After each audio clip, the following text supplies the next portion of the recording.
There's a moment that scares a lot of adults over 50, and almost nobody talks about it. It's the moment you reach for the railing without even deciding to, because somewhere along the way, your legs stopped feeling like something you could trust. Maybe it's a small push off the armrest to get out of your chair. Maybe it's pausing at the top of the stairs, or quietly taking the elevator instead. None of it feels like much on its own, but together, it's your legs asking for help. This is not just aging. Your body is not broken.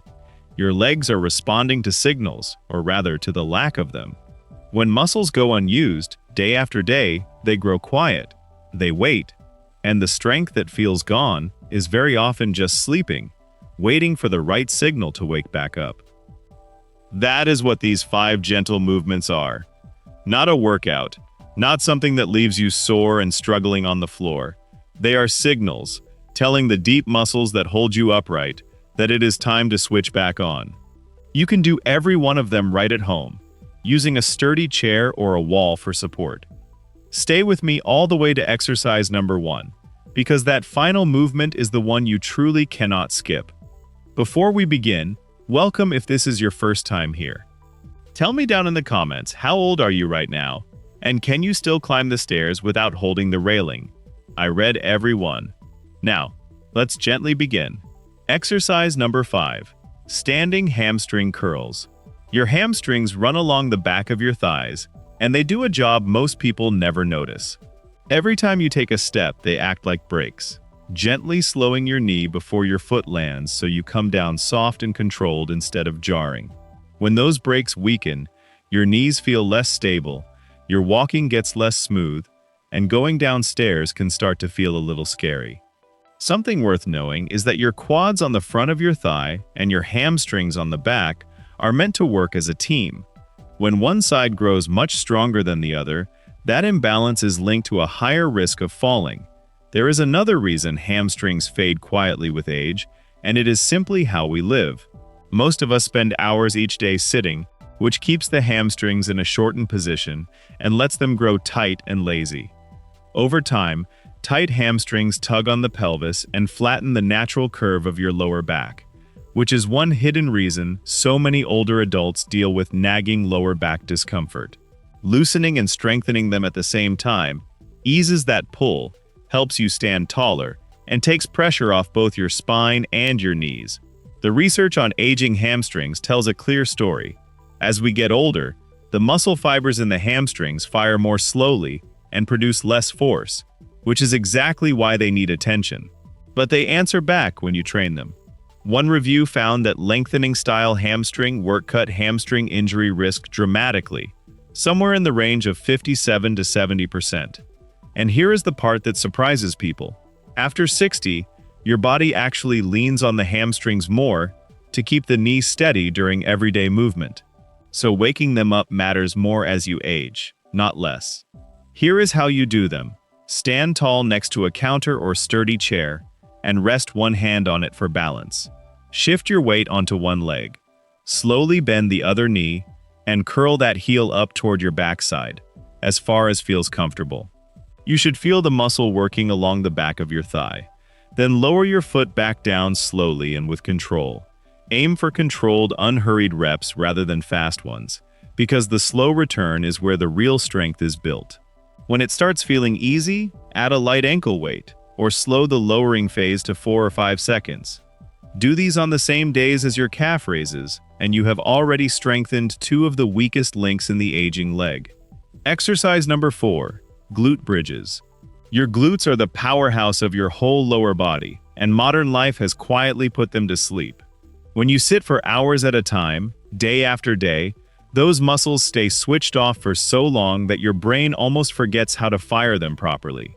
Trainers have a name for this. They call it gluteal amnesia, and it causes real trouble, because when your glutes stop pulling their weight, your lower back and your knees are forced to pick up the slack. That is often where the aches and the stiffness quietly begin. The good news is that this move retrains your body to wake those muscles back up. It helps to understand that your glutes are not one muscle but 3, working together. The big one, the gluteus maximus, drives you upward when you stand or climb.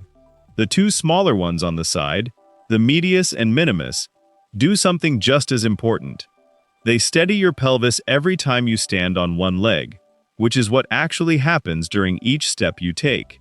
When those side muscles are weak, your hips dip and sway as you walk, your balance suffers, and your knees take the strain. So this one move is quietly training both your power and your steadiness at the same time. The research is clear on why this exercise earns its spot. The glute bridge is one of the most effective ways to fire up the gluteus maximus, which happens to be the largest muscle in your entire body. Even better, the movement mirrors the exact patterns you use every day, standing up out of a chair and climbing stairs, which is why orthopedic specialists rate it so highly for hip extension. And strong glutes matter more than most people think. One study found that middle-aged women with back pain had noticeably smaller glute muscles than their pain-free peers. Here is how you do it. Lie on your back with your knees bent and your feet flat on the floor. Drive through your heels and lift your hips until your body forms a straight line from your shoulders to your knees. Squeeze your glutes hard at the top for 2 to 3 seconds, then lower slowly. One small detail makes a big difference. At the top, your shins should be close to vertical. If your feet are too close, you will feel it in your thighs. Too far, and it shifts to your hamstrings. When the basic bridge starts feeling easy, and it will, make it tougher by extending one leg straight out and bridging on the other, or by resting a light weight across your hips. Do these consistently, and you are giving your back and knees a partner that finally does its share of the work again. Exercise number 3, wall sits. This one looks like you are doing almost nothing, and yet your legs will be talking to you within seconds. A wall sit is what we call an isometric hold. That means your muscles are working hard while your joints stay completely still, and this is exactly why it is such a gift for older knees. It fires up your quads, your glutes, your hamstrings, and your deep core, all at once, but without any bending or grinding of the knee joint. If your knees are stiff, sensitive, or carrying old injuries, this is a way to build real strength without the pain that other exercises can bring. That is why physical therapists reach for it so often in knee rehab. There is a reason this quiet hold works so well, and it comes down to something called time under tension. When you hold a still position, your muscles cannot borrow momentum or swing through the movement the way they do in most exercises. Every fiber has to stay switched on and working for the entire hold, with nowhere to hide. That steady, unbroken effort is a powerful signal for building strength. It also trains endurance in the very muscles you rely on to hold you upright, which is what keeps your legs from shaking or giving way when you stand for a while, or walk a longer distance than usual.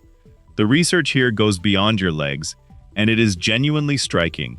A large 2023 review in the British Journal of Sports Medicine pooled 270 separate trials and nearly 15,800 people. It found that isometric holds like the wall sit were the single most effective type of exercise for lowering blood pressure, bringing the top number down by around 8 points on average. That is a meaningful drop, the kind that supports your heart and your whole body, and you are getting it from an exercise you do leaning against a wall. Here is how you do it. Stand with your back flat against a wall, then walk your feet out and slowly slide down until you are in a comfortable seated position. Your knees should stay stacked directly above your ankles, never pushed out past your toes. Press your back into the wall and hold. One thing matters more than anything else here. Breathe steadily, in and out. Do not hold your breath, because holding it spikes your blood pressure and cancels out one of the best benefits of this move. Start small, with 3 holds of about 20 seconds and a rest between each one. Over the 3 weeks, build gradually toward 45 or even 60 seconds. If a full sit feels too intense, simply do not slide down as far. The beauty of this one is that any wall in your home becomes your gym, so there is never an excuse to skip it. Exercise number 2, standing calf raises. When we picture strong legs, we almost always think of the big muscles in the thighs, and the calves get forgotten. After 50, that is a mistake you feel in your balance. These 2 muscles at the back of your lower leg fire every time you take a step, stand up, or push off the ground. They are your walking engine, and they are the shock absorbers that keep you steady. As they weaken with age, your stride gets shorter and less certain, and that uneasy wobble on uneven ground starts to show up. The reassuring part is that these muscles bounce back fast, and you do not need any equipment at all to wake them up. There is another job your calves quietly do that most people never hear about. They help push blood back up from your legs toward your heart every time they contract, which is why the calf is often called your second heart. When these muscles get weak and sluggish, blood and fluid tend to pool down around your ankles, leaving them swollen and heavy by evening. Keeping your calves active does more than steady your steps. It supports healthy circulation, eases that tired, heavy feeling in the lower legs, and helps your whole body move fluid the way it is meant to. That is a lot of benefit from one simple movement. The research here should give you real hope. In a trial published in the Journal of Applied Physiology, men around 73 years old did nothing more than body weight calf raises 3 times a week for 8 weeks. By the end, their explosive push-off power had risen by about 21%, and they stood noticeably steadier on one leg. That strength shows up in ordinary moments, like a surer push up a step, or better balance when you turn. In separate research, older adults who could do 10 or more single-leg heel raises tended to land outside the high fall risk group altogether. Here is how you do them. Stand with your feet about hip-width apart and rest one hand on a sturdy chair or the wall for support. Slowly rise onto your toes, lifting your heels as high as feels comfortable. Hold at the top for 2 full seconds and squeeze the muscle. Then lower back down slowly, taking about 3 seconds on the way. That controlled lowering is where much of the strength is built, so try not to drop. Once this feels easy, raise the challenge. Do it on one leg, or stand on the edge of a step so your heels can dip below it for a deeper stretch. Work these in every other day, and within a week your walking will already feel a little more sure-footed. Small muscles, big payoff. Exercise number 1, step-ups. This is the one. Of all 5 movements, this is the one you cannot afford to skip, and the reason is simple. It copies the exact patterns that decide whether you stay independent as you age. Climbing the stairs, stepping up onto a curb, rising out of a low chair, these are all the same basic movement. When you train the step-up, you are rehearsing the very actions your daily life depends on. And it does something the 2-legged exercises cannot. It trains one leg at a time. That means your stronger side can no longer quietly do the work for your weaker side. Every single rep finds the imbalance and starts to fix it. That one leg at a time quality matters more than it first appears. Think about how you actually move through your day. You are almost never standing evenly on both feet when it counts. Every step you take, every stair you climb, you are balancing on a single leg for a moment before the other catches up.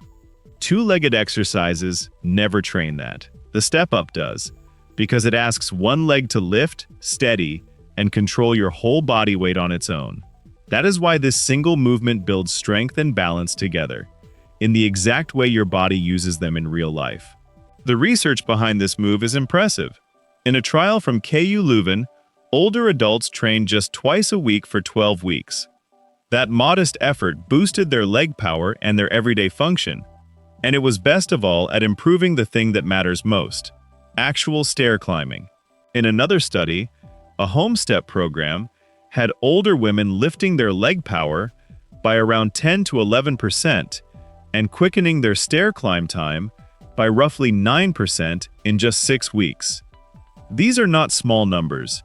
They are the difference between dreading the stairs and trusting your legs on them. Here is how you do it. Stand in front of a sturdy step, about 6 to 8 inches high, with a wall or railing nearby. Place your whole foot flat on the step, press down through your heel, and stand all the way up. Then step back down slowly and with control. That slow step down is the most important part. The braking control that lowers you gently is exactly what fades most with age, and it is tightly tied to falls. So lowering with control protects you far more than pushing up hard ever will. Start low and take your time, holding the railing until you feel steady. As you get stronger over the 3 weeks, raise the step height a little. Then carry a light water bottle in each hand for more challenge. Master this one move, and you are training the exact strength that keeps you climbing, walking, and living on your own terms. Now here is your simple plan. Do this routine 3 times a week, with a rest day in between, so your muscles can recover and grow. That is all it takes. Give it the full 3 weeks and trust the process, even on the days it feels slow. Your legs did not weaken overnight, and they will not come back overnight either, but they will come back. One gentle reminder before you begin. If you have had a recent injury, a hip or knee replacement, or if your balance feels unsteady, please check with your doctor or physical therapist first. There is no rush and no prize for pushing through pain. Comfort always comes first. The fact that you stayed with me all the way to the end tells me you truly care about your health, and that is where every real change begins. Be patient with yourself. Trust your body. If this helped you today, please like this video and share it with someone who could use it. And subscribe so we can keep growing this little family.